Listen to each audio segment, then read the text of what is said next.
sombre de notre histoire qui est très peu connue. Au 19e, des enfants ont été envoyés au bagne dans le but de les rééduquer. Un opéra créé en Seine-Saint-Denis et interprété par 41 enfants retrace le quotidien du bagne de l'île du Lovan au large de Toulon dans le Var. Alexandra Marie avec Mathieu Caillot. Ils ont réussi! Oh mais tonton, ils ont réussi, ils sont libres! Voici près d'un an qu'il travaille d'arrache-pied pour ce projet d'opéra. Ok, ça c'est super, excusez-moi. Ça c'est très bien Théo, prends-les comme ça, tourne bien comme ça, du coup ça m'amène tout le groupe par là et toi tu te retrouves ici. L'histoire qu'il relate rend hommage aux enfants enfermés fin 19e siècle dans un bagne au large de Toulon sur l'île du Levant. Une île qu'ils ont visitée en mars dernier, où ils ont découvert l'existence de ces colonies agricoles pénitentiaires censées rééduquer les jeunes de 10 à 18 ans. Voilà, ici, vous allez visiter les prisons.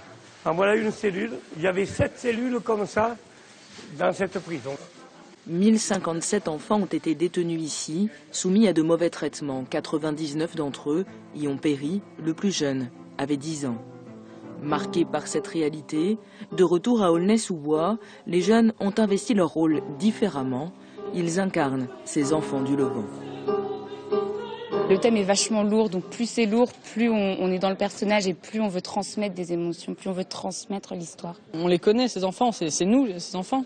Et ça fait bizarre, enfin, c'est difficile à expliquer.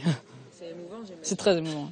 Ensemble, on est plus fort et on s'en sortira.